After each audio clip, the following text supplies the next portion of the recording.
Bonjour à tous, très heureuse de vous retrouver pour une nouvelle matinée de séance sur Public Sénat. Les socialistes avaient proposé une loi destinée à supprimer le verrou de Bercy. Alors le verrou de Bercy, c'est ce qui donne au fisc le monopole des poursuites pénales en cas de fraude. Eh bien la semaine dernière, le Sénat a rejeté ce texte. Le gouvernement était opposé à cette suppression. Le secrétaire d'État au compte public, Olivier Dussopt, a justifié cette position en demandant d'attendre les conclusions de la mission d'information de l'Assemblée nationale qui seront présentées cette semaine. Pour la sénatrice Marie-Pierre de la Gontrie, la proposition de loi visait à mettre fin à une anomalie de notre état de droit. Elle aurait permis de renforcer l'efficacité des poursuites contre les auteurs d'infractions financières. Comment continuer à accepter que perdure un tel système qui n'a pas d'équivalent en Europe, a demandé d'ailleurs la sénatrice lors de cette séance.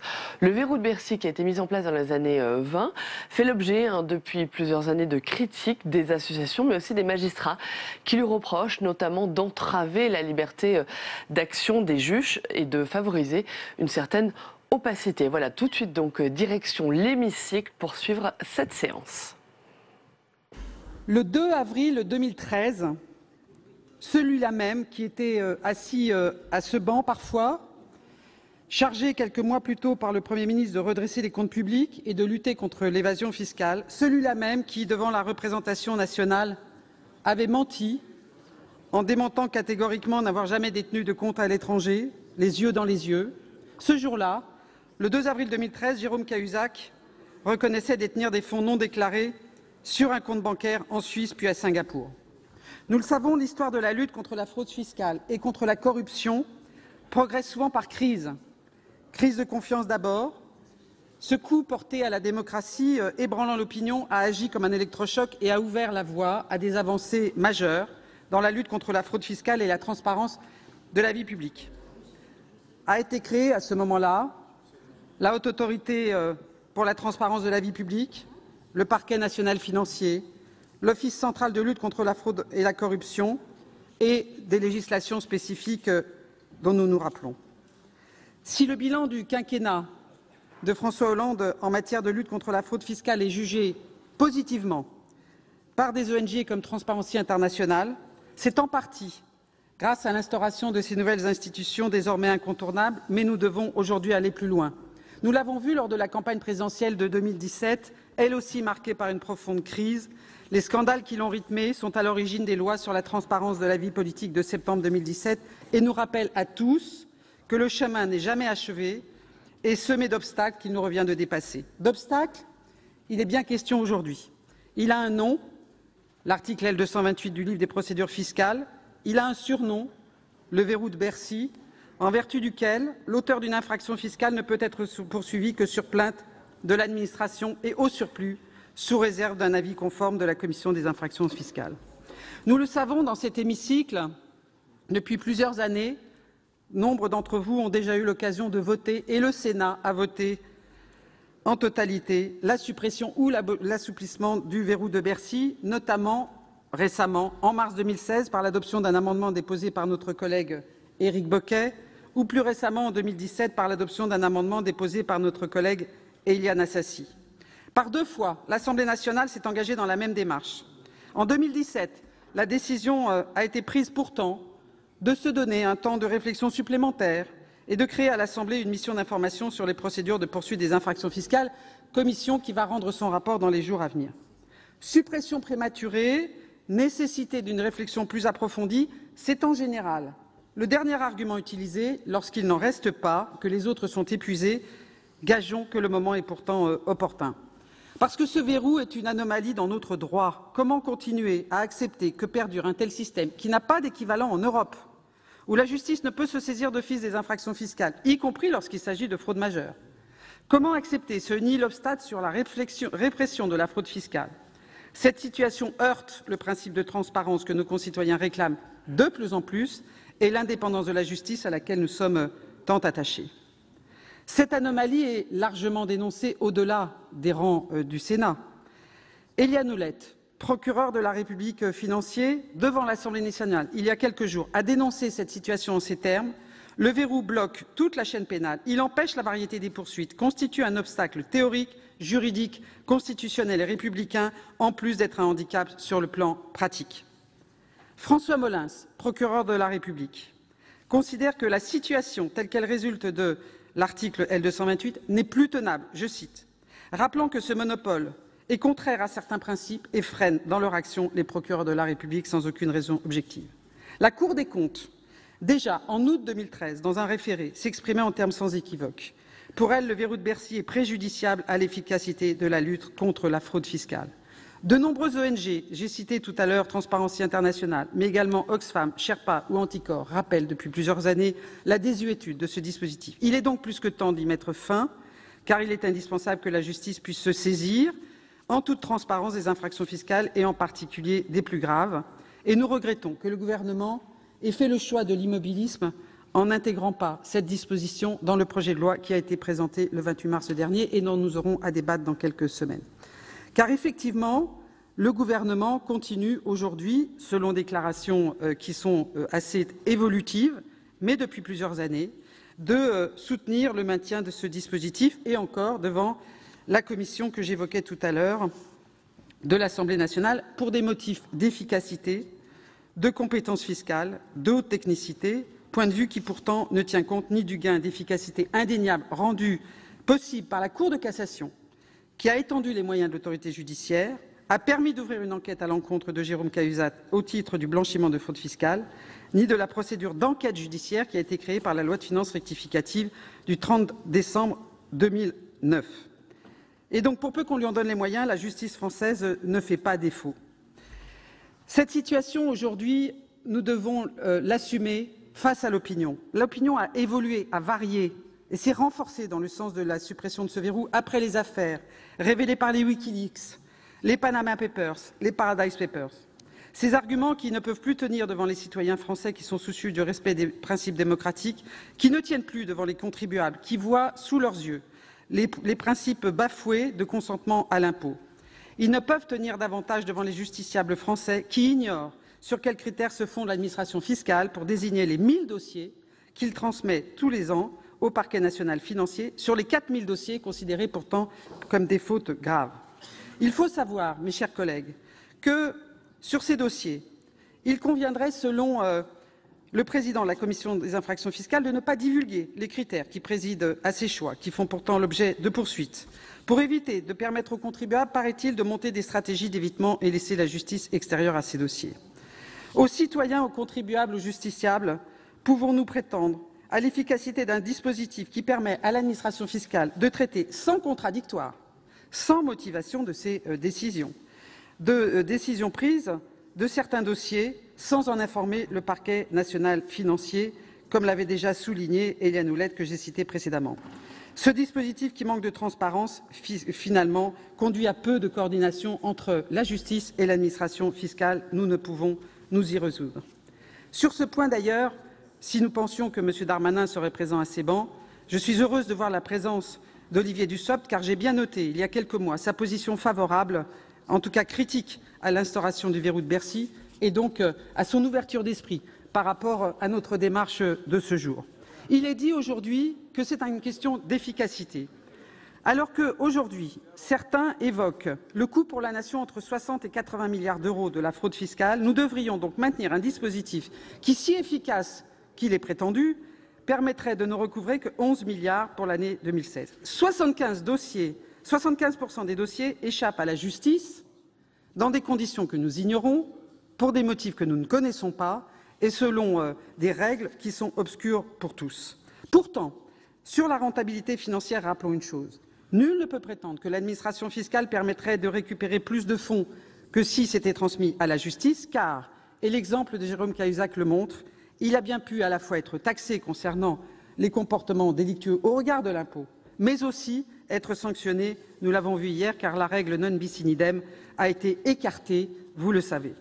Le risque d'engorgement est évoqué aussi par certains, notamment par la garde des Sceaux, dont je regrette l'absence à ce banc, car c'est tout de même une question de code pénal et de code de procédure pénale, alors même que cet argument est réfuté par François Molins, procureur de la République de Paris que j'ai cité déjà, qui indique que, bien évidemment, l'autorité judiciaire n'a pas vocation à se saisir des 16 000 dossiers d'irrégularité fiscale, mais d'exercer, comme nous le connaissons, le principe de l'opportunité des poursuites. Sur la technicité particulière qui serait nécessaire, c'est assez étrange là aussi, car la DGFiP, qui est le monument de compétences sur ces questions, a elle-même, dans une circulaire du 22 mai 2014, indiqué que l'instauration du parquet financier, il s'agissait de ce sujet à ce moment-là, permettait une spécialisation du ministère public permettant d'accroître son action contre la très grande délinquance économique et financière dont relève la fraude fiscale complexe.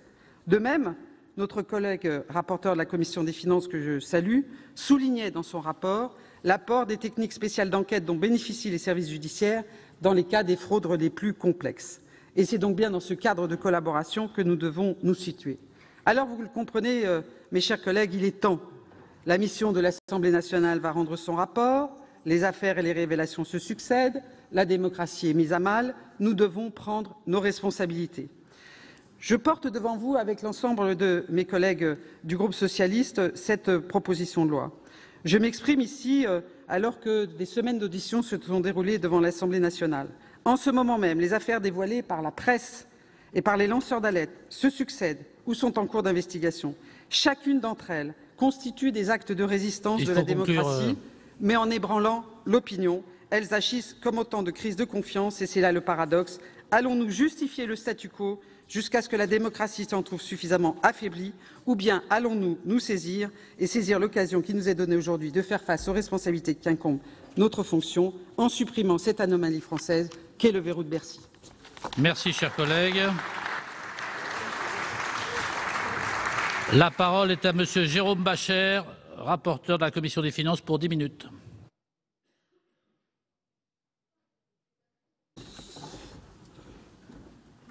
Monsieur le Président, Monsieur le Ministre, mes chers collègues, cette proposition de loi nous permet de nous intéresser plus en détail à un mécanisme qui revient régulièrement dans nos débats depuis 2013.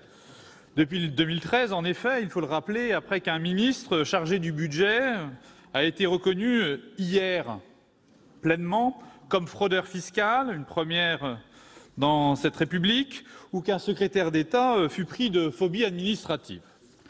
Cette conjonction malheureuse pour deux anciens ministres socialistes à l'époque a permis de faire connaître ce sujet original dans notre droit appelé verrou de Bercy et a permis à cette PPL de Marie-Pierre de La Gontrie et du groupe socialiste d'ouvrir le débat qui devra nous rassembler sur la fraude, Monsieur le Ministre. Nous rassembler, le Sénat, avec la recherche de consensus qui le caractérise et qui fait la force du bicamérisme, je tiens à le rappeler, fera des propositions ambitieuses allant vers plus de transparence sans supprimer le verrou. Nous allons vous en égrener quelques-unes bien avant le rapport de nos collègues de l'Assemblée nationale. Rappelons que ce n'est pas un sujet médiocre, parce qu'il touche à la conciliation de plusieurs principes qui sont au cœur du pacte républicain. Le principe de l'efficacité, de l'égalité, mais aussi de réalité. Je voudrais d'abord rappeler le mécanisme de ce fameux verrou. Chaque année, l'administration conduit 1 million de contrôles sur pièces, mais surtout 50 000 contrôles sur place. L'objectif du contrôle fiscal est triple: recouvrer, sanctionner, dissuader. L'administration cherche donc à récupérer les droits et peut appliquer des pénalités de 40 à 100% suivant le cas. 15 000 dossiers conduisent à l'application de pénalités d'au moins 40%, tout cela pour 4 à 5 milliards d'euros par an, soit 0,2 points de PIB. Tous ces dossiers n'ont pas vocation à être déférés devant l'autorité judiciaire. Le Conseil constitutionnel a limité aux cas les plus graves la possibilité de cumuler sanctions administratives et sanctions pénales. Sur ces 50 000 contrôles fiscaux externes, 4 000 sont qualifiés de répressifs. À ce stade, nous ne sommes pas au verrou de Bercy à proprement parler, nous ne sommes pas au 139 rue de Bercy, mais dans les directions départementales des finances publiques. Et l'administration centrale n'a pas à en connaître, et encore moins le cabinet du ministre, qui, dans la cellule fiscale, a été supprimé en 2010.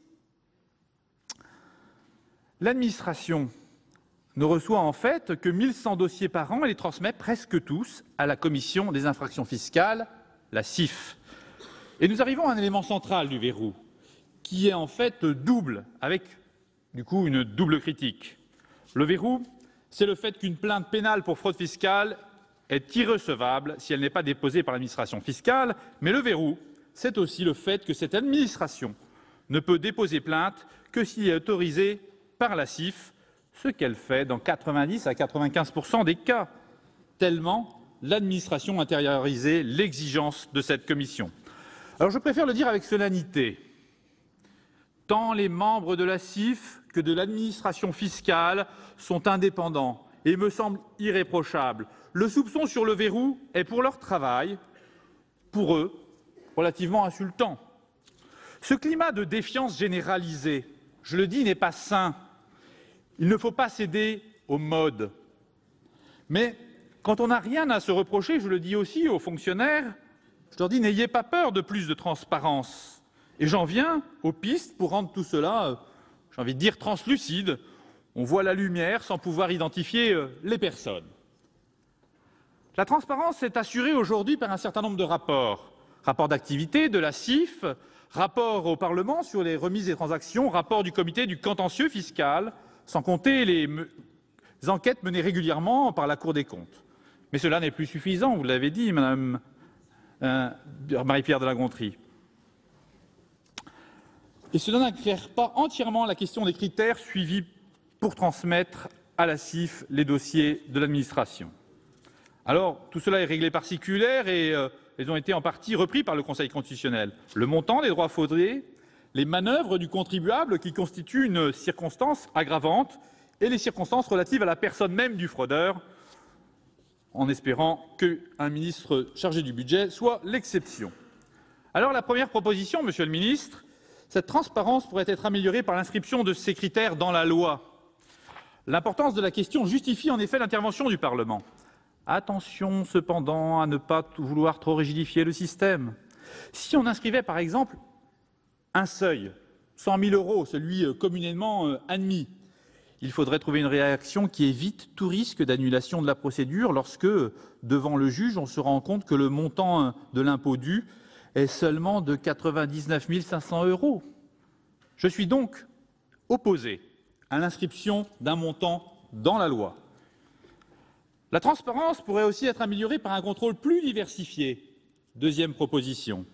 Je plaide d'une part pour un contrôle plus systématique par l'inspection générale des finances sous sa forme habituelle pour les différentes DDFiP, ainsi que par la Cour des comptes du point de vue consolidé. Gérald Darmanin a suggéré de faire entrer des parlementaires à la commission des infractions fiscales. Je ne pense pas que ce soit notre place, ni notre mission. D'autant plus que le volume de travail de cette commission serait difficilement compatible avec notre agenda.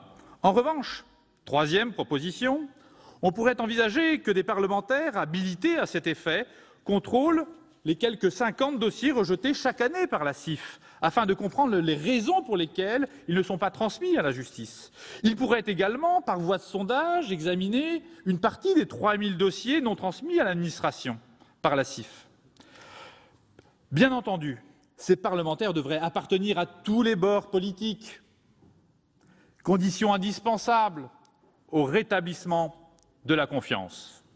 Un tel examen, qui permettrait de comprendre concrètement le fonctionnement du système, me paraîtrait plus efficace que l'audition annuelle de la CIF prévue par la loi de 2013.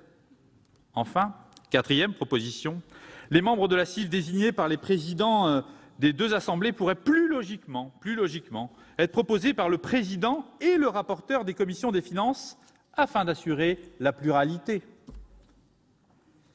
S'agissant de la critique portant sur le principe d'égalité de traitement, elle porte notamment sur l'intervention fantasmée, je l'ai dit, du ministre dans certaines situations individuelles. Et je le rappelle, la cellule fiscale auprès du ministre a été supprimée en 2010. La critique porte aussi sur la question des transactions régies par l'article L247 du livre des procédures fiscales, parce que la transaction suppose une négociation et laisse une marge d'appréciation à l'administration. d'ailleurs qui n'est pas très différente de celle du juge parfois qui condamne un fraudeur exemplaire à 300 000 € d'amende alors qu'on aurait pu le condamner à 375 000 € d'amende vu le cas. Son exercice fait l'objet dans les cas les plus importants d'une transmission au comité du contentieux fiscal, douanier et d'échange.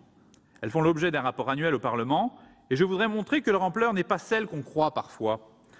S'agissant des 4 000 dossiers les plus importants, les transactions n'ont porté que sur 294 d'entre eux et pour un montant de 12 millions d'euros. Il s'agit pour l'essentiel d'entreprises et seulement pour une toute petite part de particuliers, 28 seulement, pour un montant remis de 1,8 million d'euros. Ces transactions sont justifiées tout simplement par leur efficacité, qui doit rester un principe important s'agissant des impôts. L'action judiciaire, en revanche, doit être privilégiée dans un objectif d'exemplarité et de dissuasion, notamment lorsque la fraude est répétée année après année, ce qui peut être un critère supplémentaire, Monsieur le Ministre, comme 5e proposition. Mais lorsque le dossier n'est pas suffisamment certain, est-il pertinent de mettre sur la place publique la situation d'une personne ou d'une entreprise de bonne foi? J'y vois une question de protection des personnes, mais aussi des intérêts économiques. J'en viens, pour finir, au monopole du dépôt des plaintes par l'administration qui répond à une logique très simple. L'État porte plainte parce que c'est lui la victime. Comme le Sénat l'a déjà voté, peut-être faudra-t-il permettre à l'autorité judiciaire d'étendre une enquête existante à des faits de fraude fiscale connexes, 6e proposition. Peut-être faudra-t-il que la CIF puisse être saisie cette fois-ci par la justice, pour que l'administration fiscale, qui ne peut tout détecter, se saisisse utilement d'une fraude. 7e proposition. Autre amélioration et dernière proposition, cette fois-ci pour les fonctionnaires, il faudrait clarifier l'articulation entre l'article 40 du Code de procédure pénale avec le dispositif du verrou de Bercy. Voilà des propositions à discuter en juillet, à enrichir par l'ensemble du Sénat de manière consensuelle. Je propose donc à la Haute Assemblée de ne pas adopter ce texte qui a pourtant le mérite de débattre, avant l'heure utile, de ce sujet essentiel. Je vous remercie. Merci, monsieur le rapporteur. La parole est à monsieur Olivier Dussopt, secrétaire d'État auprès du ministre de l'Action et des Comptes publics.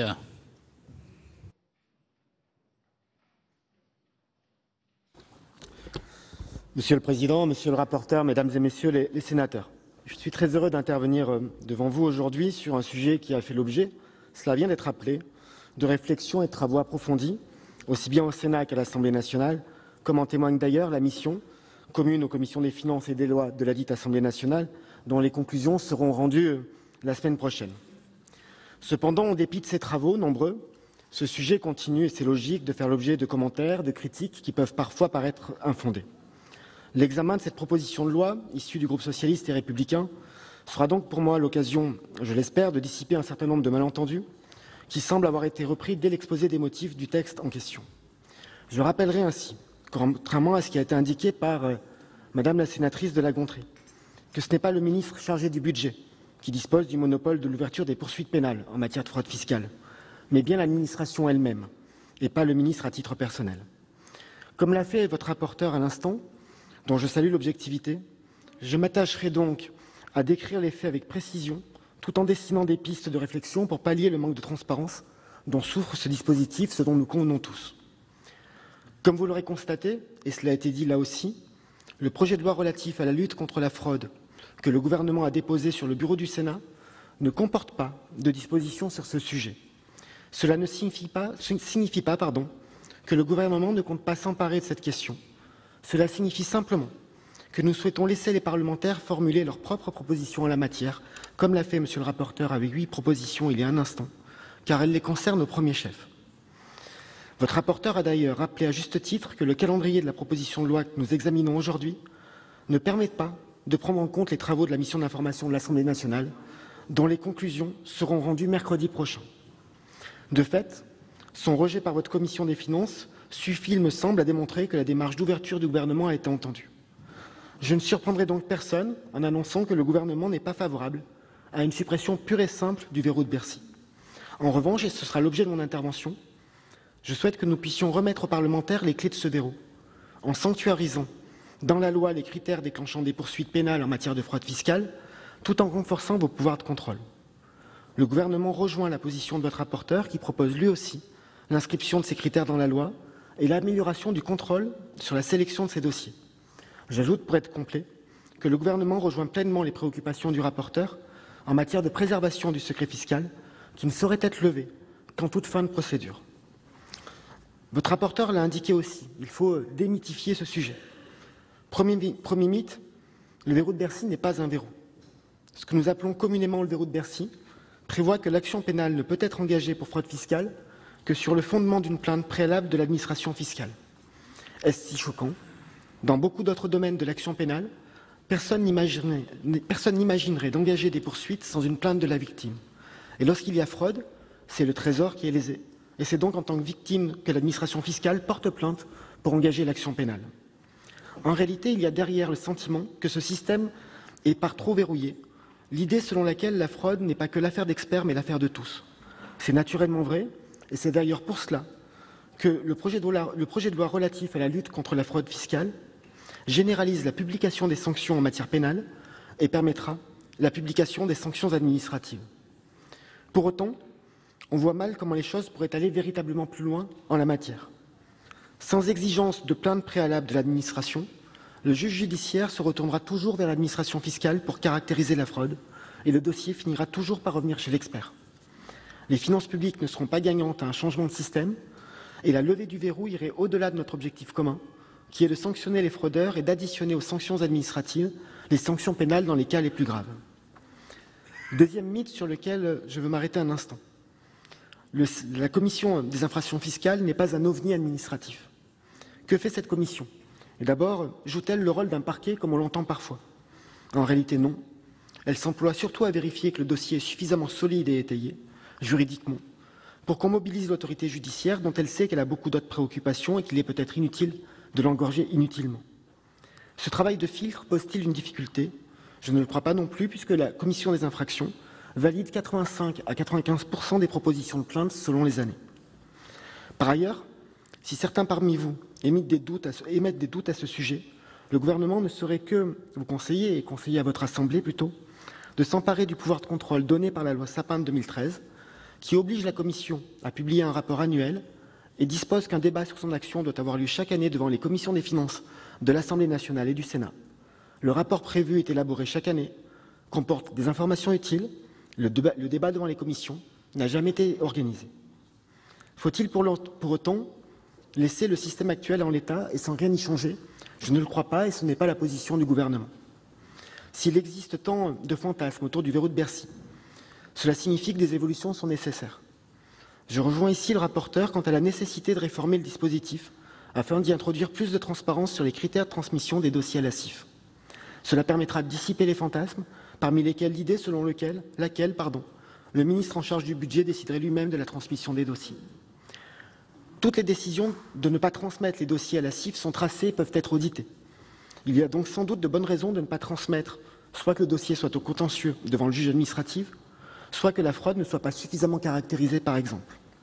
Aucune main invisible n'intervient pour protéger certains et en exposer d'autres. Et votre rapporteur a souhaité à ce titre que des parlementaires habilités puissent mieux contrôler le travail de transmission de l'administration fiscale, et le gouvernement est favorable à cette proposition. En réalité, comme Gérald Darmanin a eu l'occasion de le dire et de le proposer devant la mission d'information de l'Assemblée nationale, nous considérons que la loi devrait être plus claire sur les critères de définition des dossiers fiscaux, donnant lieu à proposition de poursuite pénale, qu'il s'agisse du montant des droits fraudés, des agissements du contribuable ou encore du contexte du dossier. Je pense également qu'en matière de présomption de fraude, c'est-à-dire lorsque la fraude n'est pas encore caractérisée, car les instruments à disposition de l'administration ne sont pas suffisants, ou bien lorsque la démonstration de la fraude nécessite la mise en œuvre de méthodes d'enquête beaucoup plus intrusives, le sas de la CIF n'est pas nécessaire. En effet, il ne s'agit pas ici de rajouter une couche pénale aux sanctions déjà appliquées au niveau fiscal, mais de passer le témoin du contrôle fiscal à la police fiscale pour poursuivre l'enquête. Le gouvernement considère en revanche qu'il y a une ligne rouge à ne pas dépasser, celle qui consisterait à remettre en cause le principe de plainte préalable de l'administration en cas de connexité par exemple. C'est avant tout un sujet de coordination des procédures. Il faut veiller à ce que les choses soient faites dans l'ordre et à ne transmettre à la CIF que les dossiers les plus graves et pour lesquels l'application de sanctions pénales complémentaires aux sanctions administratives paraît justifiée. De fait, comme l'a rappelé le rapporteur il y a un instant, en cas de suppression de l'exigence de plainte préalable, nous nous exposerions à deux problèmes très pratiques que je veux exposer. D'abord, la multiplication des procédures parallèles devant le juge judiciaire et le juge administratif. Des contentieux formés sur un même dossier risqueraient ainsi d'aboutir à la situation ubuesque, dans laquelle, par exemple, un contribuable serait condamné pénalement pour fraude, mais verrait ses rappels et pénalités annulés devant le juge administratif. Et la deuxième difficulté pratique tient au fait que les procédures se multipliant, le nombre de dossiers dans lesquels sanctions pénales et administratives se cumuleront augmenterait nécessairement. Ce cumul de peines est certes admis par le Conseil constitutionnel, mais seulement dans les cas les plus graves. La nécessité d'un processus sélectif pour amener les dossiers au pénal est donc consubstantielle de ce principe et s'imposera, quoi qu'on veuille, à toute évolution de notre procédure actuelle. Je note d'ailleurs que la procureure du parquet national financier ne disait pas autre chose lorsqu'elle déclarait en mai 2016 que le rôle de filtre assuré par la CIF est une bonne chose dans la mesure où il faut être pragmatique. La justice serait dans l'incapacité de traiter l'ensemble des plaintes. En conclusion, vous l'aurez compris, le gouvernement ne souhaite pas l'adoption de cette proposition de loi, tant la suppression complète et immédiate à la fois du monopole du dépôt des plaintes par l'administration fiscale et de la validation de la CIF aurait des conséquences sur l'engorgement de la justice ou l'efficacité dans le recouvrement des sommes dues et des pénalités. À vouloir tout judiciariser, nous risquons d'affaiblir l'efficacité de notre système répressif, ce qui serait contraire à l'objectif recherché. La voie que nous vous proposons constitue une véritable amélioration de notre système. Elle consiste, comme je l'ai indiqué il y a un instant, et comme l'a proposé votre rapporteur, à maintenir le verrou, mais à remettre les clés du verrou à vous, parlementaires, en définissant dans la loi les critères de transmission des dossiers, en renforçant vos moyens de contrôle, conformément au principe de la séparation des pouvoirs. Je terminerai pour vous répondre, Madame la sénatrice de La Gontrie. Vous avez eu l'amabilité de dire que vous étiez heureuse de me retrouver au banc, ce qui a pu doublement me surprendre. Et vous avez indiqué, il y a un instant, ma position favorable à un aménagement du verrou. Je pense qu'il faut être encore plus précis. Et vous l'avez été plus encore précise, Madame la sénatrice, il y a un instant, par un tweet que vous avez commis et dont j'ai pris connaissance. Vous avez effectivement souligné que le 25 juillet 2017, je me suis félicité que le Sénat ait adopté un aménagement au verrou. Et je l'ai fait, et si c'était à refaire, je le referai. Ce que vous proposez aujourd'hui, c'est une suppression totale du verrou. Et à aucun moment, le groupe socialiste auquel j'appartenais, tant à l'Assemblée qu'au Sénat, s'est prononcé en faveur de la suppression totale du verrou. Le 5 juillet 2016, dans cet hémicycle, vous parlez du 25 juillet 2017 et moi du 5 juillet 2016, après la proposition d'un amendement par le sénateur Bocquet supprimant le verrou, et après une explication de vote tant des rapporteurs, de la présidente de la Commission des finances et du ministre du budget de l'époque, l'intégralité du groupe socialiste au Sénat avait voté contre l'adoption d'une mesure visant à supprimer le verrou. Et à chaque fois qu'une mesure de suppression du verrou a été adoptée par le Sénat, le groupe socialiste, dans le mandat précédent de l'Assemblée nationale, a suivi l'avis du gouvernement, refusé cette suppression et dit sa volonté de l'aménager, mais pas de le supprimer pleinement. C'est la ligne que je suis aujourd'hui. Merci, Monsieur le Ministre. Dans la suite de la discussion générale, la parole est à Monsieur Éric Bocquet pour 6 minutes.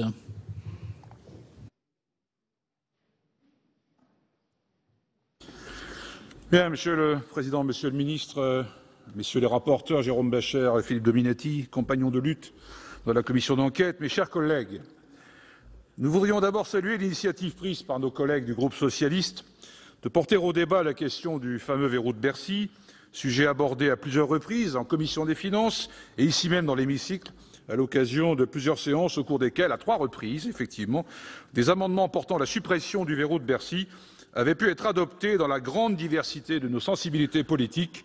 C'est dire si ce sujet n'est pas partisan, il est tout simplement républicain, porteur d'intérêt général. Chacun conviendra qu'au lendemain du jugement rendu par la Cour d'appel sur l'affaire Cahuzac, désolé mes chers collègues de rappeler cet épisode terrible pour la République, mais l'actualité m'y amène, que ce débat sur le verrou de Bercy prend en ce jour un tour particulier. De par ses fonctions de ministre du Budget, Jérôme Cahuzac avait le privilège, par le mécanisme du verrou de Bercy, de décider ou pas d'ester en justice contre lui-même. Convenez, mes chers collègues, que cette situation oscille quelque peu entre l'hallucinant et l'ubuesque. Cette situation génère un sentiment de justice à 2 vitesses chez nos concitoyens.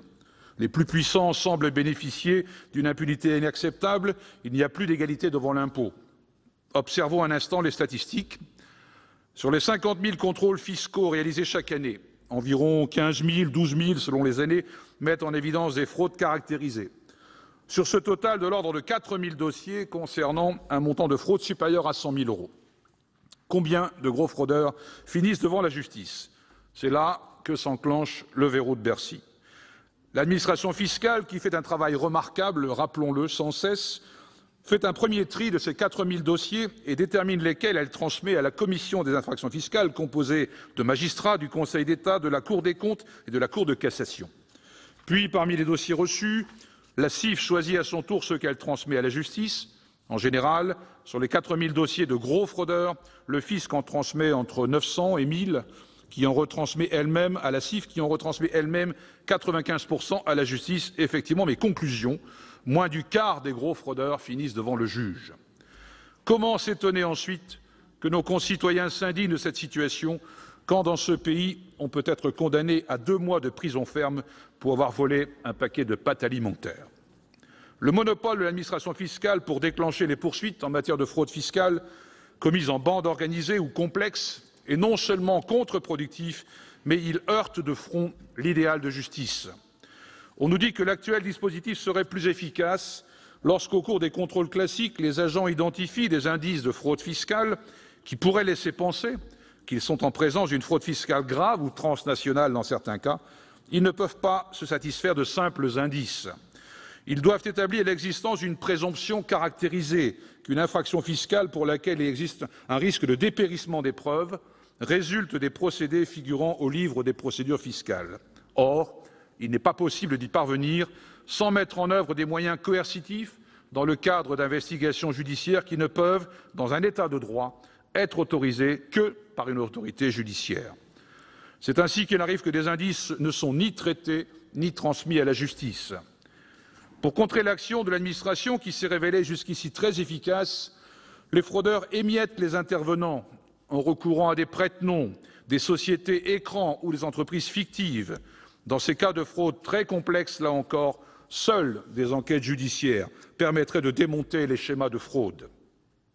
L'existence du verrou de Bercy n'est-il pas aussi de nature à générer une confusion entre l'exécutif et le judiciaire?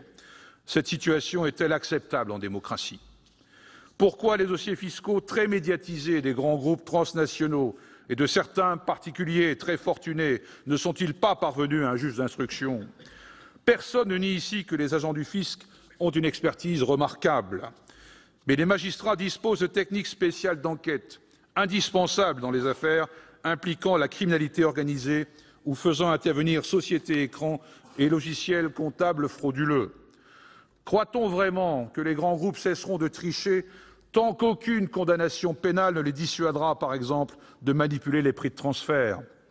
Les intermédiaires arrêteront-ils de conseiller et protéger les fraudeurs tant que l'impunité leur sera garantie? Mes chers collègues, ce verrou de Bercy n'a plus aucune légitimité depuis la création, en 2013, du parquet national financier qui a justement compétence sur les infractions fiscales graves. Je voudrais à cet instant, comme l'a fait Marie-Pierre de La Gontrie, citer les propos de Mme Éliane Houlette, exactement les mêmes propos, mais nous puisons à bonne source, procureur du parquet national financier, lors de son audition par la commission spéciale à l'Assemblée nationale. Je la cite: « Effectivement, le verrou de Bercy bloque toute la chaîne pénale, il empêche la variété des poursuites, constitue un obstacle sur le plan juridique et un handicap sur le plan pratique. Les procureurs, censés diriger l'action publique, en sont réduits à attendre de voir arriver une petite partie du spectre de la fraude fiscale de Bercy que Bercy souhaite leur transmettre. La liberté d'action du PNF est mise à mal par le verrou de Bercy. La phase administrative, la sélection et le choix des affaires qui doivent faire l'objet de poursuites échappent totalement au parquet national financier, qui a transmis l'an dernier 77 signalements de suspicion de fraude fiscale à Bercy, mais n'a aucun moyen de savoir, à l'heure qu'il est, comment ces cas ont été ou seront traités. Un parlementaire compromis ne pourrait pas être jugé pour fraude fiscale sans une plainte de Bercy. Ceci pose évidemment, et de manière très concrète, la question des moyens financiers, techniques et humains de la justice. La réduction de la dépense publique a aussi des conséquences pour les magistrats. Lutter contre l'évasion fiscale passe par la suppression du verrou de Bercy, l'attribution des moyens nécessaires à la justice et la volonté d'une politique infaillible au nom de l'intérêt général. Merci. Dans la discussion générale, la parole est à Madame Nathalie Goulet pour 8 minutes.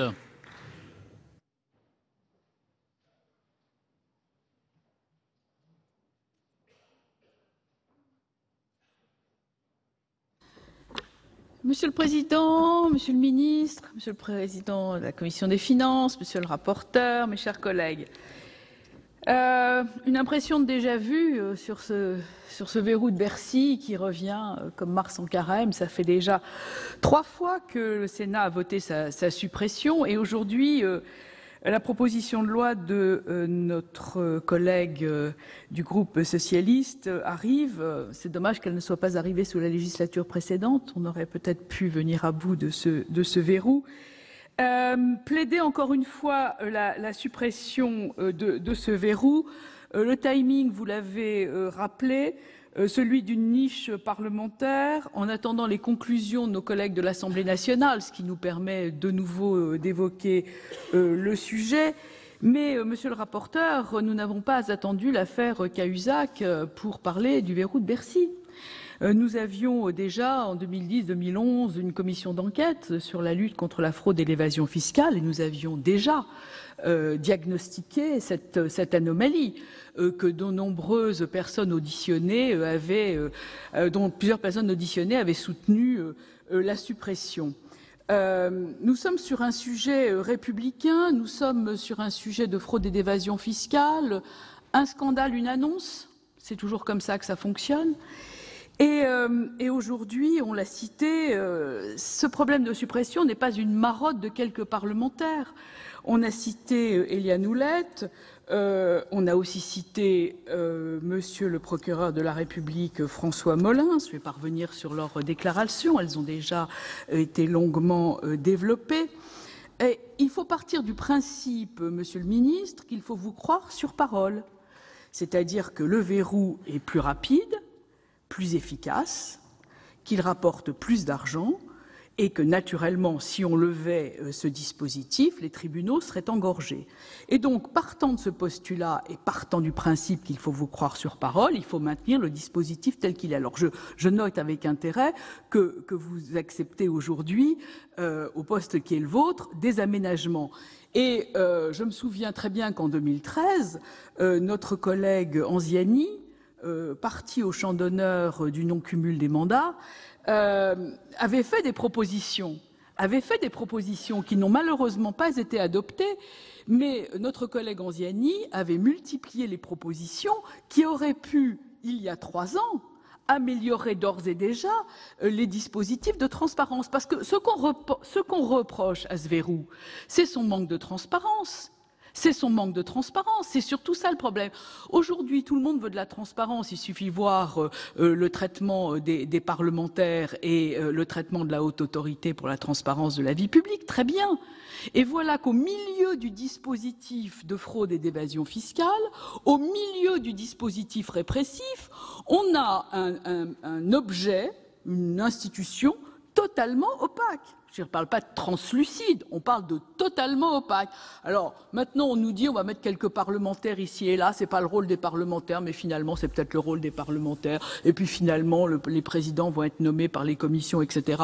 Enfin, c'est pas le rôle des parlementaires d'assister à ce genre de choses. Le rôle de l'institution, c'est d'être transparente. Alors, effectivement, on a un rapport. Alors, je me le suis quand même procuré. Et alors, honnêtement, le rapport annuel à l'intention du gouvernement de la commission des infractions fiscales est quand même totalement abscon.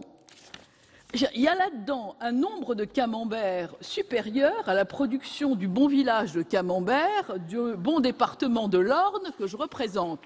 Et je vous assure que si on le lit, on ne comprend absolument rien. D'ailleurs, vous n'avez pas de montant, vous avez des évaluations, vous avez une organisation par rapport à la géographie de la fraude, par rapport évidemment à la répartition socio-professionnelle. C'est mieux que rien, mais c'est toujours pas transparent.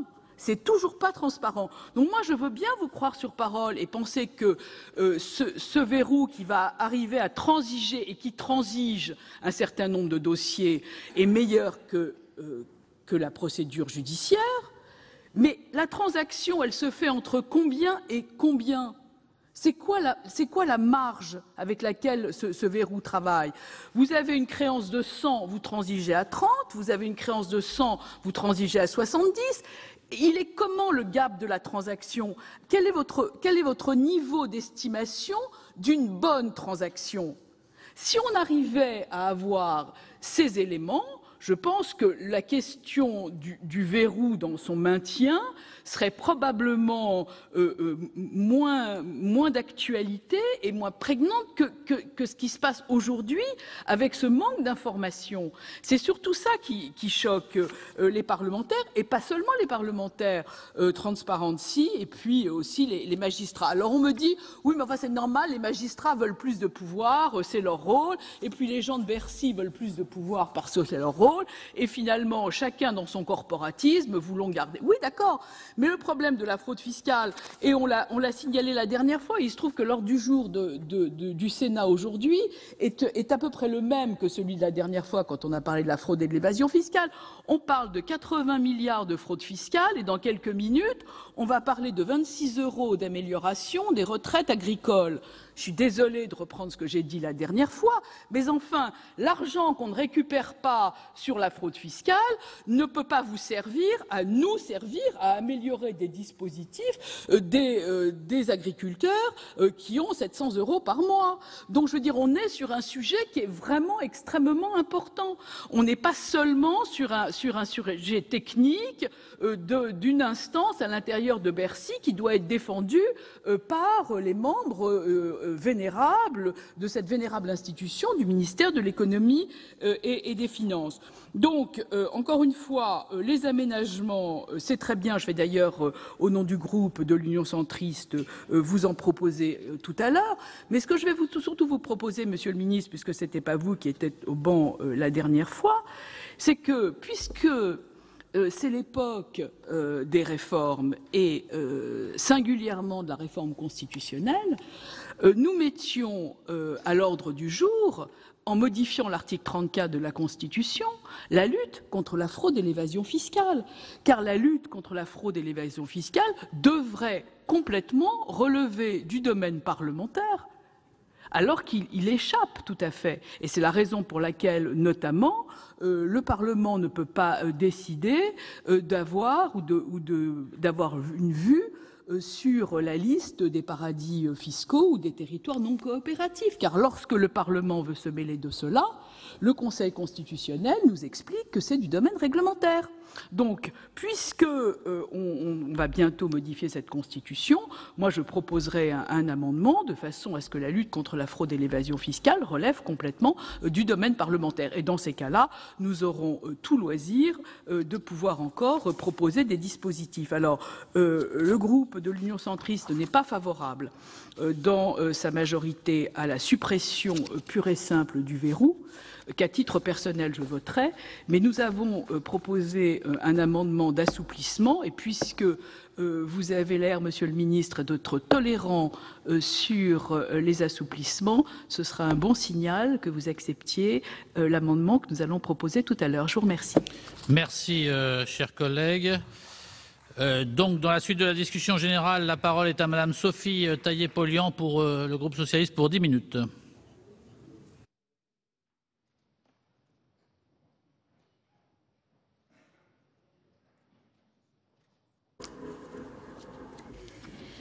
Monsieur le Président, Monsieur le Ministre, Monsieur le Président de la Commission et Monsieur le rapporteur, mes chers collègues. Chaque année, la fraude fiscale représente une perte de 60 à 80 milliards d'euros dans le budget de la France. Ça donne le vertige parce que ça représente environ 15% du budget de l'État. Au plan international comme au plan national, grâce aux lanceurs d'alerte, aux médias, aux ONG, qui ont alerté les citoyens, qui ont poussé les gouvernements à légiférer, des avancées incontestables ont été opérées ces dernières années. À notre échelle, nous devons maintenant poursuivre l'action entamée, qui a été largement citée par Marie-Pierre de La Gontrie dans les 5 années précédentes. La présente proposition de loi se situe dans ce fil, et je remercie d'ailleurs Marie-Pierre de La Gontrie d'en avoir eu l'initiative. Elle est une fin en soi, cette proposition de loi, parce qu'elle abroge un système inacceptable sur les principes, mais elle n'est pas un aboutissement, car d'autres mesures sont indispensables pour mettre sur pied un système alternatif pleinement efficace. Alors qu'appelle-t-on le verrou de Bercy? Aujourd'hui, même si c'est toute la société qui est spoliée par les fraudeurs, la seule entité en droit de porter plainte pour fraude fiscale est le ministère des Comptes publics. Nous sommes les seuls du monde à appliquer une telle règle au mépris du principe le plus fondamental de la démocratie, la séparation des pouvoirs. Mais, nous dit-on, c'est plus efficace. Argument à la mode de ceux qui aspirent à réduire les contre-pouvoirs. Ce type de dispositif est donc grave au regard des principes. Il est de surcroît totalement injuste si l'on considère ce délit parmi l'ensemble des autres délits. Supprimer le verrou de Bercy est la seule manière de lutter contre cette impression de collusion des élites qui s'assemblent pour reporter la charge fiscale sur les citoyens. En effet, aller devant le juge, écoper d'une sanction pénale, a une connotation morale essentielle et dissuasive. Face aux divers scandales qui se répètent, les citoyens qui, eux, ne peuvent pas s'évader, nous interpellent, ils nous regardent. Le doute devant le manque de justice fiscale est présent chez tous les contribuables qui s'acquittent de leurs impôts et qui ne comprennent pas que certains puissent réaliser des montages exotiques pour optimiser leur fiscalité ou cacher une partie de leurs revenus ou patrimoine. C'est aussi au nom de la concurrence déloyale que cette fraude doit être pénalement punie. Actuellement, la droiture est une faiblesse qui dessert la compétitivité des entreprises vertueuses face à celles qui ne jouent pas le jeu. C'est sous cet angle d'ailleurs de la concurrence déloyale que la commissaire européenne à la concurrence, Madame Vestager, a jugé que le régime fiscal dont bénéficie par exemple Apple en Irlande est assimilable à des aides publiques indues qui faussent la concurrence. Ces raisons de principe nous appellent à supprimer le verrou de Bercy, mais il y a aussi de multiples raisons pratiques. Car ce système est une sorte de pierre angulaire d'un système qui ne fonctionne pas. On nous parle souvent de mutualisation, de rationalisation, et pour le coup, dans le système actuel, on a empilé les dispositifs sans les articuler. La commission des infractions fiscales, qui sert de filtre totalement opaque, ça a été dit, entre le ministère des Finances et le parquet, analyse un quart des dossiers dits répressifs, les plus graves. 10% des mêmes dossiers sont suivis par le BNRDF, Bureau national de la répression de la délinquance fiscale. Il est question d'ajouter une nouvelle police fiscale, dont l'articulation avec le BNRDF suscité est floue. Si l'on ajoute à cela que la police des douanes traite principalement de fraude à la TVA, on réalise que le système est totalement complexe. Et ce système ne marche pas également parce qu'il n'a aucun effet dissuasif. La preuve, le nombre de fraudes graves est constant. Ce sont toujours les mêmes chiffres, à quelques unités près, qui ressortent chaque année. 50 000 contrôles, 16 000 manquements délibérés, 4 000 fraudes d'une gravité particulière. Alors, je dirais qu'il est quand même paradoxal de qualifier d'efficace un système qui ne fait pas baisser le nombre de fraudes. Il est paradoxal, il est même intolérable finalement de considérer comme efficace qu'on ne recouvre que 5 à 10% du montant total estimé de la fraude. Moi, je n'appelle pas ça un système efficace. D'autant que ce système, il est porteur d'effets pervers, l'administration intégrant en amont les règles de filtrage. Le dimensionnement de la CIF ne lui permet de traiter que 1000 dossiers par an, leur faisant prendre 6 mois de procédure par ailleurs en plus. Les services de Bercy s'adaptent. Ils transmettent 1000 dossiers. Et bien sûr, entre les 4000 dossiers les plus graves et les 1000 dossiers transmis, alors là, grand mystère. Parce que non seulement c'est un problème de nombre de dossiers transmis, quoi qu'il arrive, qu'il pleuve, qu'il neige, qu'il vente, 1000 dossiers transmis, mais en plus c'est la nature de ces dossiers, qui sont toujours les mêmes.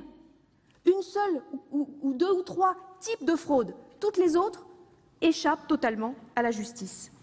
Dans le même temps, on voit, à travers les différentes enquêtes, papers, leaks, que les dossiers des grands noms, des personnalités ou des grandes entreprises ne font pas l'objet de procédures, aboutissant à des peines pénales. Il faut lever le doute sur une possible sélection qui tiendrait compte du CV du contribuable plus que de l'infraction. Alors, on nous oppose aussi souvent le fait que les juges n'ont pas le temps, ne sont pas formés, ne s'intéressent pas à ces affaires. Et il est exact que les enquêtes sont souvent limitées, ne vont pas plus loin que les dossiers transmis par les contrôleurs des impôts. Il est exact que beaucoup de juges dans les petits tribunaux, par exemple, sont peu ou pas formés à cette matière, que les audiences sont souvent rapides, mais précisément, on nous oppose comme argument une conséquence d'un système qui déresponsabilise la sphère judiciaire, qui amène à un sentiment de mise à l'écart des juges qui se disent que de toute façon, les affaires les plus sensibles leur échappent. En 2008, l'ouverture aux juges de la possibilité de se saisir pour blanchiment de fraude fiscale et en 2013, la création du parquet national financier ont marqué un tournant. Maintenant, nous sommes au bout de ces avancées. il faut donc poursuivre le chemin, franchir une nouvelle étape. D'autant que le parquet national financier est doté de moyens insuffisants et que, dans le même temps, les effectifs des pôles économiques et financiers dans les parquets des tribunaux de grande instance diminuent. Le système qui s'est construit autour du verrou de Bercy est à bout de souffle. Les lois précédentes ont permis de tracer les contours d'un système alternatif, fondé sur une coopération renforcée entre juges et administration fiscale, dont les pivots sont le PNF et le BNRDF. Il faut les renforcer, les placer au cœur du dispositif. Car la suppression du verrou de Bercy, je le disais, est une fin en soi, certes, mais est le début d'un chemin nouveau sur lequel il faut nous engager. Car il devra s'accompagner de nouvelles mesures et d'une augmentation significative des moyens mis à la disposition de la DGFiP et de la justice, et d'améliorer la communication entre ces deux institutions. Le Conseil constitutionnel a jugé qu'une double sanction pouvait se mettre en œuvre pour les cas présentant un caractère exemplaire ou grave de par l'importance des montants ou la complexité du dispositif de fraude mis en œuvre. Ces définitions devront nous permettre d'automatiser la transmission de ces cas graves et complexes à la justice pénale. Il faut en outre renforcer les moyens de la DGFiP en premier lieu. La base de l'information, c'est le contrôle. Alors, nous pouvons comprendre que le nombre de contrôles soit calibré en fonction du nombre d'agents, mais à un moment donné, quand on nous dit qu'on veut lutter véritablement, activement, faire un fer de lance contre la fraude fiscale, il faut non pas diminuer les moyens ou les moyens connexes, mais au contraire, augmenter les moyens. Car si on veut vraiment être crédible dans une volonté d'être moins indulgent, on ne peut pas laisser continuer le fait qu'une entreprise a une moyenne de contrôle d'une fois tous les 120 ans. Le rapport d'information sur l'évaluation de la loi relative à la fraude fiscale, présenté par Mme Mastier et M. Warsmann, insistait sur les moyens humains nécessaires également aux enquêtes judiciaires menées par le BNRDF. Il est question dans le projet de loi de M. Darmanin de la création d'un autre service dont on comprend mal le lien avec le BNRDF, et on parle d'une quarantaine d'agents avec ponction, enfin avec redéploiement. Mais il ne s'agit pas de cela si on veut être vraiment dans l'étiage nécessaire. Certains experts parlent de 400 personnes. Je ne sais pas. Mais en tout état de cause, 40 sera largement insuffisant si on veut véritablement que ces 4000 dossiers graves fassent l'objet d'enquêtes approfondies qui permettent de dégager les moyens et d'assurer le fait que devant un juge, le dossier tienne. Ensuite, il faut certainement s'interroger sur la nature des peines appliquées. On affiche des sanctions de plus en plus sévères, le projet de loi Darmanin parle encore d'aller plus loin, mais en fait ces peines sont rarement appliquées. Beaucoup de communication, peu d'efficacité. Au Royaume-Uni, en Italie, des peines de prison ferme sont bien plus souvent prononcées, mais en outre, le juge peut avoir recours aux travaux d'intérêt général, peine qui a un caractère d'exemplarité très fort. Première piste de réflexion. Ce serait intéressant d'envoyer tel ou tel aller aider dans un hôpital à nettoyer ou à faire d'autres tâches. Actuellement, le juge peut prononcer une interdiction de gérer une entreprise, mais il n'y a aucun fichier national qui règle cela. Donc cette peine, pour l'instant, est totalement inopérante. Rendons-la opérante et dissuasive. L'inscription au casier judiciaire est rarement retenue. Ne pourrait-elle l'être beaucoup plus systématiquement? À l'égard de la petite délinquance, on n'a pas ce genre de pudeur. Enfin, il faut clarifier entre fraude et optimisation fiscale, car c'est dans cette zone grise que tout cela se passe. Il faut englober peut-être dans une même infraction le fait de frauder et de conseiller quelqu'un pour la commission d'une fraude. Dès qu'il y a un montage douteux, peut-être faut-il inverser la charge de la preuve. Hein. Je conclus. Alors, mes chers collègues, aujourd'hui, nous avons la possibilité à nouveau de montrer que le Sénat est mobilisé pour franchir une nouvelle étape. Je crois qu'adopter cette proposition de loi, c'est dire qu'il faut être à la fois dans la justice et à la fois dans l'efficacité, avec un certain nombre de propositions qui devront être débattues lors du projet de loi présenté par le gouvernement pour compléter un dispositif complet, juste et efficace. Je vous remercie. Et donc nous allons entamer avec l'article 1er au chapitre unique, dispositions renforçant l'efficacité des poursuites contre les auteurs d'infractions financières et supprimant le verrou de Bercy. Donc sur cet article 1er, est-ce qu'il y a des explications de vote? Oui, Madame Taillé-Polian.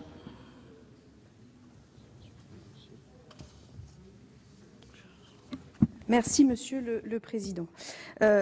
Quelques éléments en réaction et pour inciter à voter ce premier article et l'ensemble des articles suivants. La fraude sociale de mémoire, 500 millions d'euros. 60 à 80 milliards d'euros, c'est la fourchette des syndicats de Bercy sur la base d'une extrapolation des résultats des 50 000 dossiers qui sont contrôlés chaque année. Si on contrôlait tout le monde, donc bien entendu personne ne dit qu'on va récupérer du jour au lendemain 80 milliards d'euros, mais c'est quand même aujourd'hui on recouvre 5% de la fraude qu'on peut penser qui est mise en place. Donc il n'y a aucun travail de dissuasion, je le redis. Monsieur le ministre, vous parliez du fait que sur 4200 que les amendes étaient faibles, mais sur les 4000 dossiers graves, le Conseil constitutionnel a quand même précisé qu'on pouvait avoir les sanctions administratives et les sanctions pénales. Donc il n'y a pas de,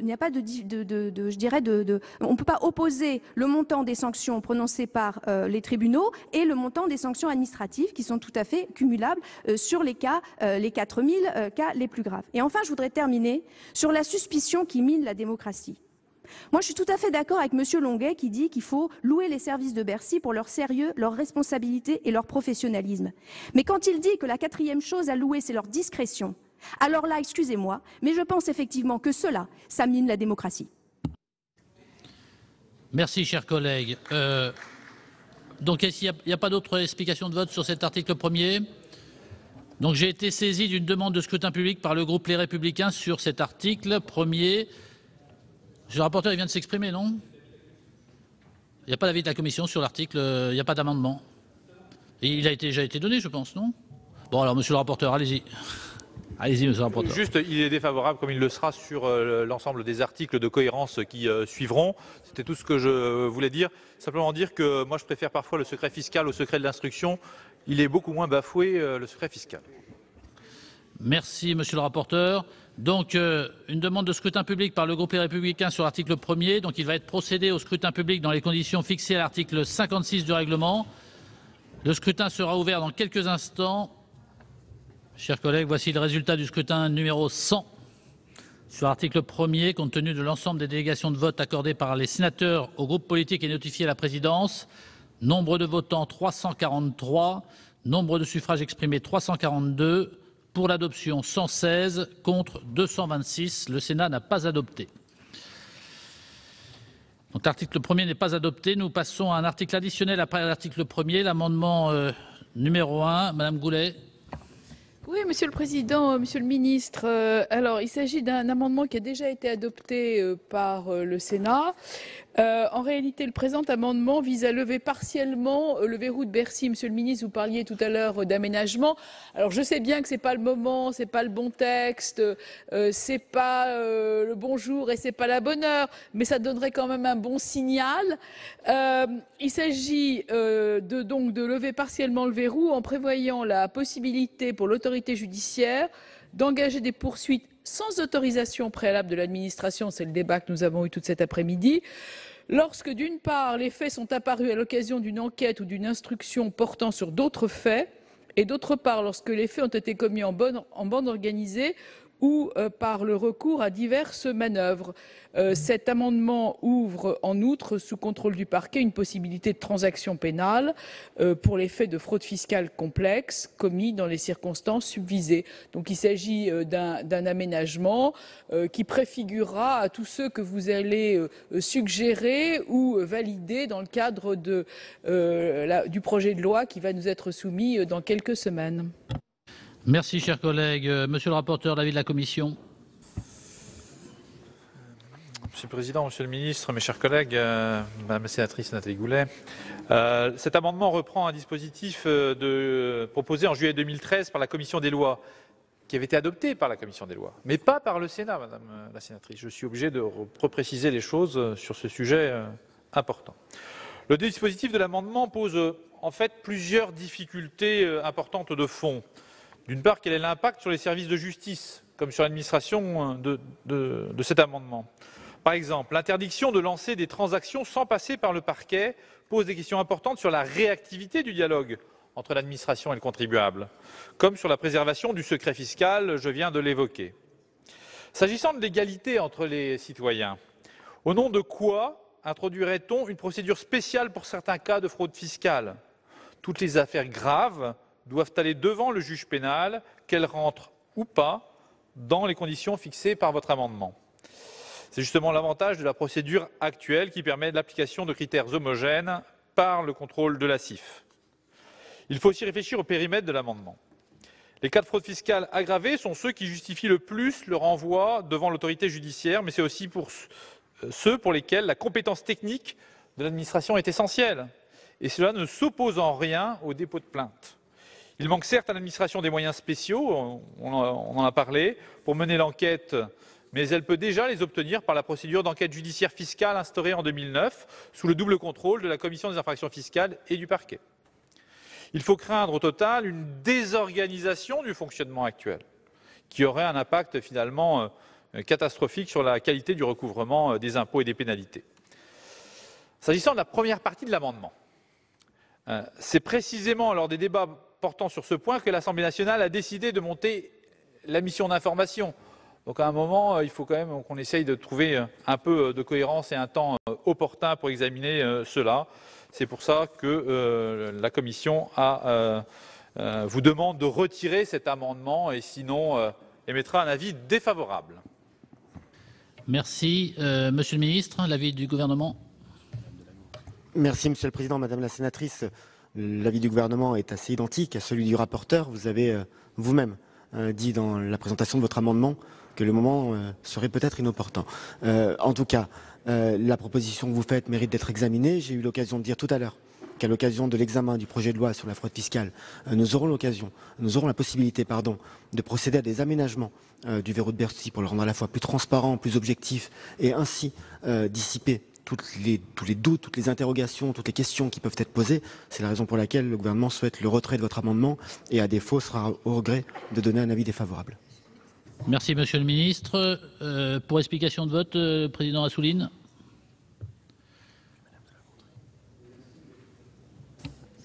Oui, merci. C'est aussi l'occasion de dire un mot sur le débat.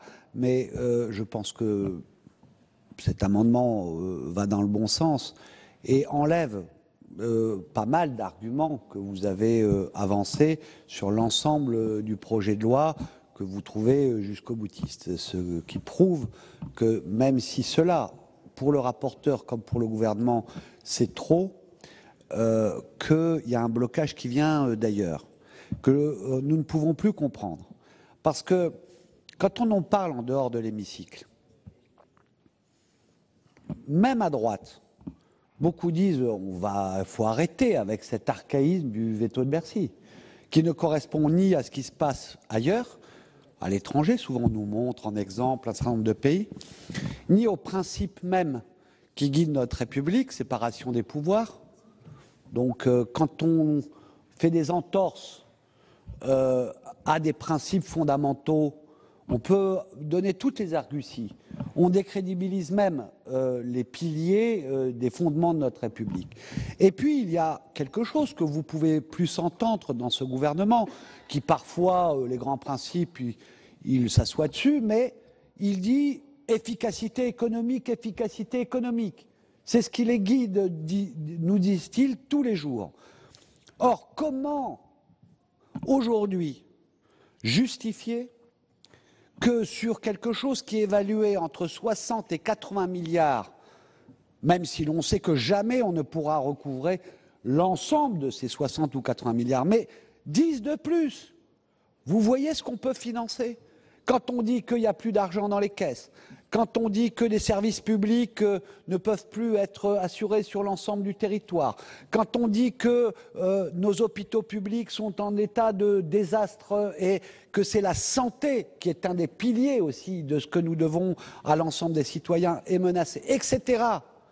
Quand on nous dit cela, comment peut-on s'asseoir sur le fait de chercher des mécanismes qui permettent de faire rentrer cet argent au maximum, et puis aussi de donner un signe à l'ensemble de la société, puisque nous vivons sur le principe d'égalité, je conclus là-dessus, que certains, même quand ils ont tous les connaissances et tous les armadas juridiques et d'avocats pour pouvoir contourner, etc., eh bien, ne sont pas mieux lotis que les simples citoyens qui sont assujettis à l'impôt et qui le payent. Merci, chers collègues. Madame de La Gontrie, pour explication de vote. Merci, Monsieur le Président. Je crois que nous sommes à un instant qui est en train de caractériser à la fois un double discours et un traitement qui est peu agréable pour le Parlement. J'entends le ministre dire, reprenant une expression qui a été utilisée par le ministre Darmanin, dont on ne comprend pas d'ailleurs très bien son objectif, nous avons décidé de donner les clés du verrou de Bercy au Parlement.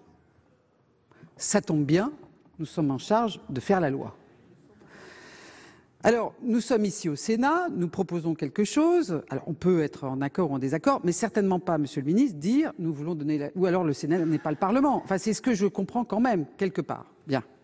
Ensuite, j'entends et le ministre et le rapporteur, alors là, je suis plus surprise, évoquer la nécessité d'aménager, la nécessité de trouver des critères, la nécessité de ne pas engorger la justice, la nécessité de. Il est proposé ici par notre collègue Nathalie Goulet, que je suggère, au sujet de laquelle je suggère que personne ne lui fasse le procès de s'y intéresser. Comment disiez-vous, mon cher collègue? Le coup de l'émotion. C'est quelqu'un qui travaille depuis plusieurs années, comme beaucoup d'entre vous ici d'ailleurs, qui propose un mécanisme qui est un début d'aménagement, qui correspond d'ailleurs un petit peu à ce qu'avait décidé de faire la Cour de cassation il y a plusieurs années, décidant d'ouvrir le champ au blanchiment de fraude fiscale, et qui donc est quelque chose d'assez identifié d'un point de vue juridique.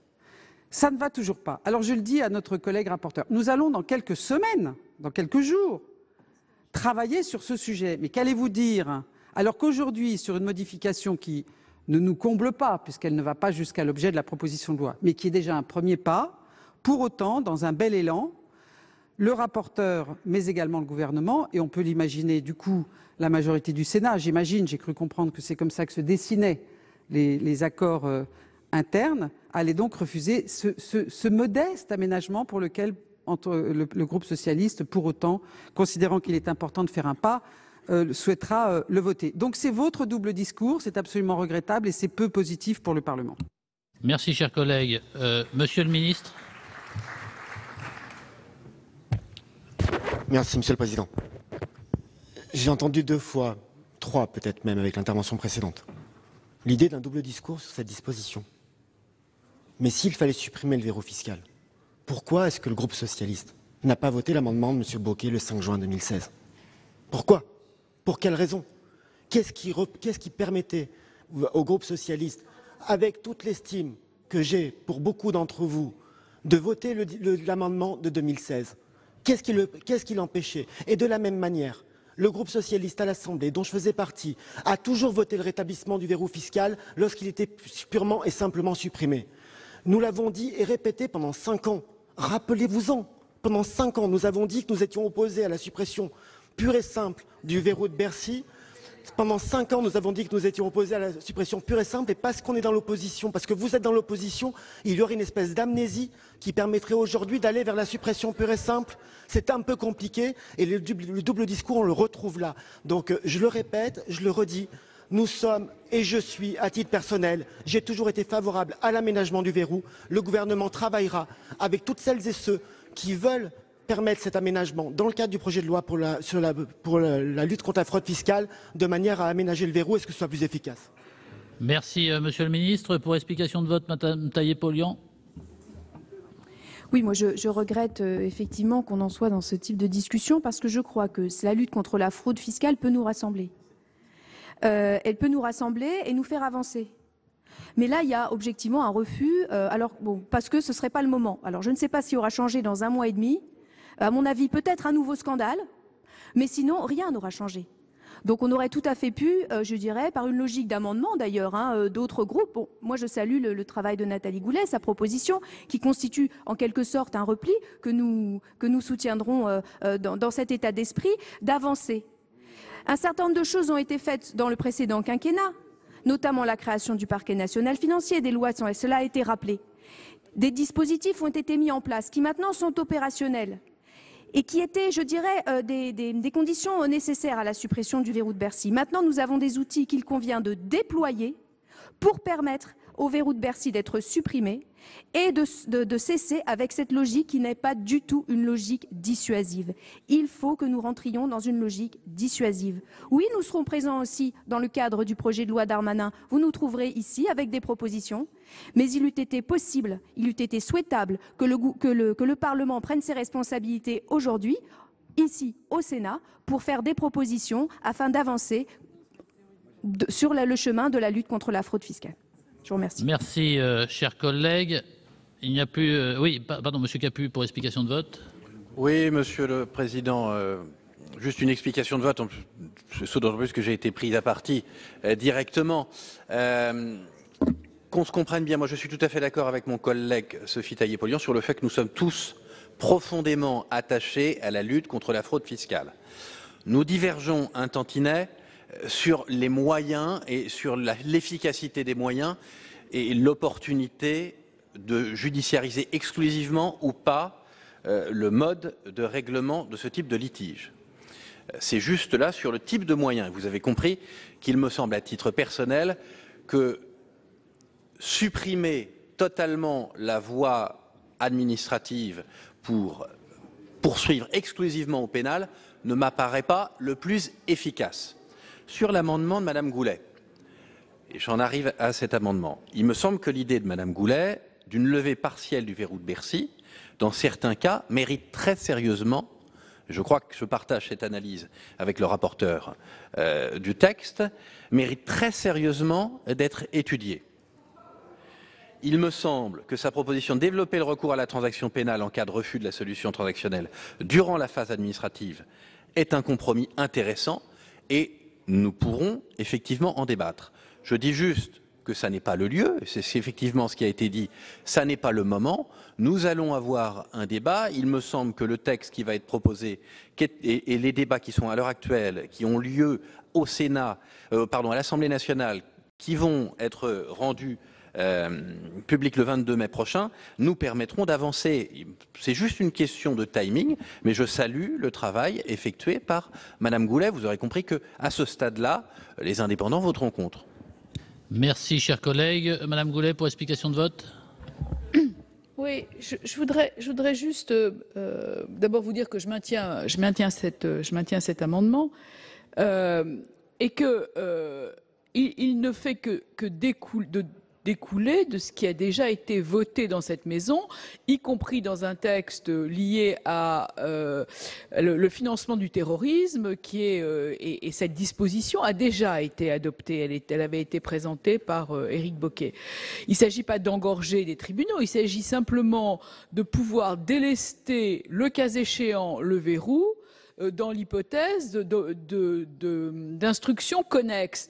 C'est quand même pas la mer à boire, d'autant plus que le premier article de cette proposition de loi a déjà été rejeté par le Sénat et que le texte n'a aucune espèce de chance d'aboutir jusqu'à l'Assemblée nationale puisque nos collègues des Républicains ont demandé un deuxième scrutin public.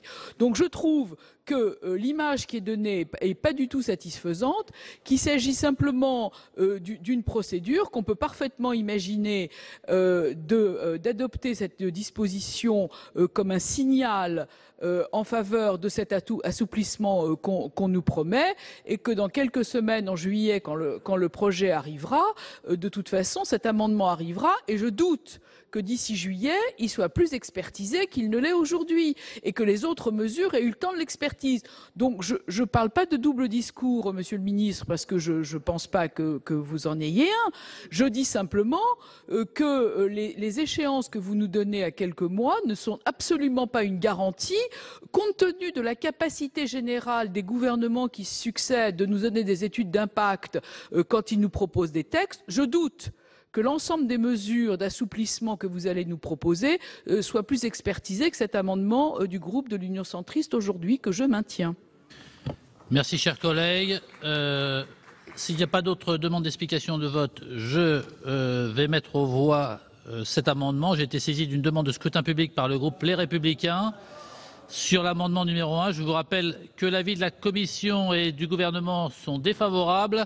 Il va être procédé au scrutin public dans les conditions fixées par l'article 56 du règlement. Le scrutin sera ouvert dans quelques instants. Voici le résultat du scrutin 101 sur l'amendement Numéro 1 rectifié, compte tenu de l'ensemble des délégations de vote accordées par les sénateurs aux groupes politiques et notifiées à la présidence. Nombre de votants 343, nombre de suffrages exprimés 343, pour l'adoption 163, contre 180. Le Sénat n'a pas adopté. Donc, nous continuons sur les articles de la proposition de loi. Sur l'article 2, il n'y a pas d'explication de vote. Donc, je mets aux voix l'article 2. Qui est pour l'article 2?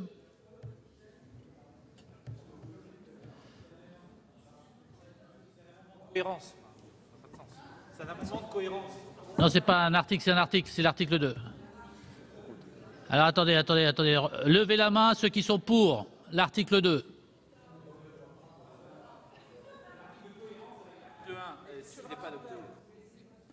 Bah, écoutez, qui est contre? Qui s'abstient? Il est adopté. Sur l'article 3... Ah bah attendez, non mais il y a un scrutin public sur l'ensemble du texte. Il y a un scrutin public qui est demandé sur l'ensemble du texte. Donc, est-ce qu'on peut considérer que sur les autres articles, c'est le même vote? Même vote sur l'article 3, l'article 4, l'article 5, l'article 6 et l'article 7. Donc ils sont adoptés. Et sur l'ensemble de la proposition de loi, y a-t-il de demande d'explication de vote? Il n'y a pas de demande d'explication de vote, monsieur le rapporteur? L'article 1 n'ayant pas été adopté, adopter des articles de cohérence avec l'article 1er me semble un peu original. Donc évidemment, cela n'a pas de sens et ce serait dommage qu'un texte sans sens sorte du Sénat. Donc évidemment, j'émets un avis défavorable à l'ensemble de l'adoption de ce texte. Merci, monsieur le rapporteur. Donc j'ai été saisi d'une demande de scrutin public par le groupe Les Républicains. Il y a madame sur l'ensemble du texte. Donc il va être procédé au scrutin public dans les conditions fixées par l'article 56 du règlement. Le scrutin sera ouvert dans quelques instants. Chers collègues, voici le résultat du scrutin 102 sur l'ensemble du texte. Compte tenu de l'ensemble des délégations de vote accordées par les sénateurs aux groupes politiques et notifiées à la présidence, nombre de votants 343, nombre de suffrages exprimés 342, pour l'adoption 116, contre 226. Le Sénat n'a pas adopté. Voilà donc pour ce texte sur la suppression du verrou de Bercy, un texte que le Sénat a rejeté. Vous l'avez suivi, le gouvernement était opposé à cette suppression. Le secrétaire d'État au compte public, Olivier Dussopt, a justifié cette position en demandant d'attendre les conclusions de la mission d'information de l'Assemblée nationale, des conclusions qui seront rendues cette semaine. Voilà, vous pouvez bien sûr revoir ce programme sur notre site internet publicsénat.fr.